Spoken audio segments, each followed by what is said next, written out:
As a pedestrian or as a driver, you may have been annoyed by motorized scooters. The popularity of micromobility has increased, and we see more riders on the sidewalks and on the road. There are also public scooters that are provided by municipalities. Convenient as they may be, they can also be hazardous. In Seoul alone, the reported number of scooter accidents surged from 29 in 2017 to 134 in 2019. Now, people are more concerned as the law related to electric scooters will be relaxed. Currently, you need a motorcycle driver's license and have to wear a helmet to drive a scooter. But under the new law that will take effect this December, anyone who is 13 or older can operate a scooter, and wearing a helmet is not mandatory. Many think the law has been revised for the worse. As the popularity of micromobility vehicles increases, it has become practically impossible to regulate all the scooter riders, just as it's not feasible to oversee the actions of all the bicycle riders. However, the public is worried that lenient rules will lead to more accidents. More scooter riders drive on the sidewalk, passing the speed limit. Double riding is prohibited, but many people don't abide by the rule. Scooters look small and slow, but any accident can be fatal, especially for young children or the elderly. Thanks to technological advancements in motors and batteries, various kinds of one-man vehicles are increasingly popular. Instead of easing the new law, can't we wait a little longer until the public awareness is raised and safe riding culture takes root?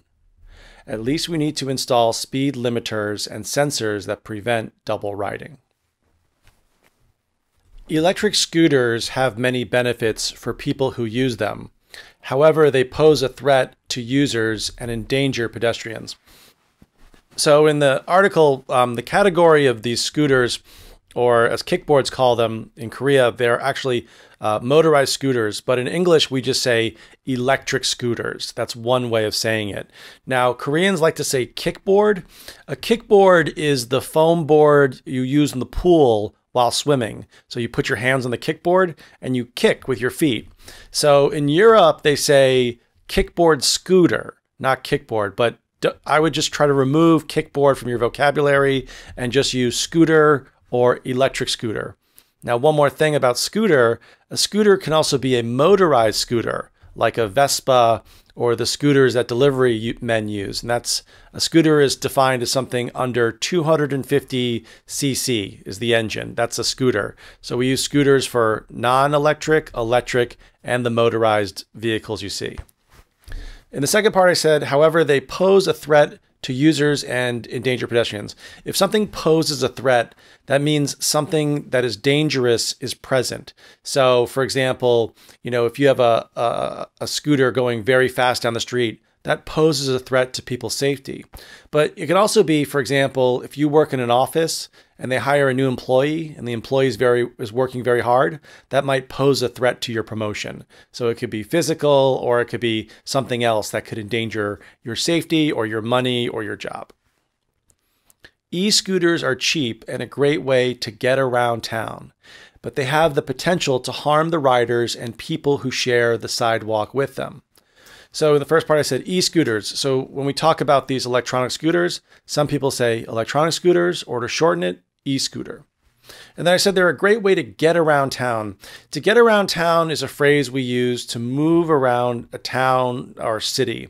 So if I asked you, how do you get around town? You say, oh, I use the public transportation, or I have my car, or it's easy to get around town in a bicycle. So that means, how do you move around the city? How do you commute and go shopping?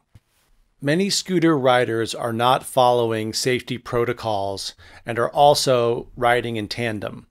So I said they're not following safety protocols. Protocols are rules, or they are measures you take to prevent something bad from happening, kind of like a policy or a law.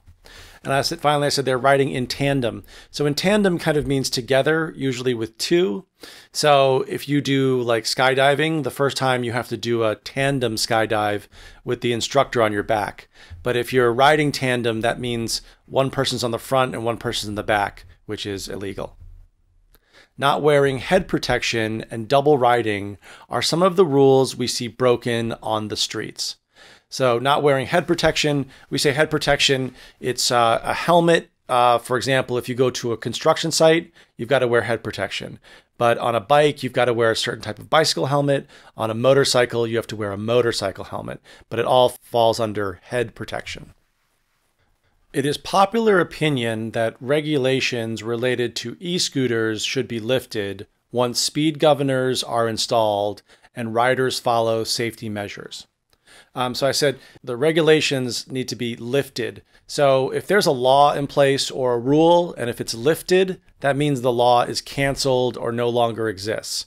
So hopefully soon, they'll say the mask regulation in Korea will be lifted. That means we don't have to wear our masks anymore. And I said, once speed governors are installed, so we call them speed governors or governors. It doesn't mean the politician, but every car has a speed governor. So it prevents the car from going over a certain speed limit. So even if you have a Ferrari, you can't go over, let's say, I think it's like 200 kilometers an hour. In America, we use it so cars cannot escape police officers. But for example, police officers do not have speed governors. And we also call them, we said in the article, speed limiters. Most are in favor of keeping scooter laws in place before removing the safety rules. The laws can change once scooter accidents are down and people follow the rules. So the first part I said, most are in favor of keeping scooter laws. So if someone is in favor for, they support it, they vote for it. So, if you're in favor of new measures to reduce the speed limit, but if you don't agree with that, you are opposed to. So you're either in favor or you oppose something. As the technology of the scooters become more sophisticated, the government needs to adapt the laws to fit the issue of safety. So I said the technology has become more sophisticated. We've talked about this word in other broadcasts, but when we talk about sophisticated technology, it means the newest, the best, the highest performing, and the most fastest. So the iPhone 12, that technology is very sophisticated for cell phones. But remember the Nokia brick? The Nokia brick was sophisticated at the time, but now it is outdated and old. So sophisticated means it's brand new and it's kind of cutting edge and it's very fast. The government needs to stay one step ahead of the scooter companies. Their technology will advance quickly, so should the safety laws. So the term one step ahead means that if you have two people and they're competing, one person kind of needs to be thinking ahead 5 years, but if the other person is thinking ahead 10 years, they're one step ahead. So we say a lot of times that in technology companies and business, they're always one step ahead of the government, meaning they have a lot of smart people working there and they can figure out a way to make technology or even kind of create something where there's no law has been created. But in this case, the government needs to be one step ahead, meaning that they need to adjust their safety laws to prevent people from getting hurt. Thanks for watching, guys, and please like and subscribe. Bye-bye.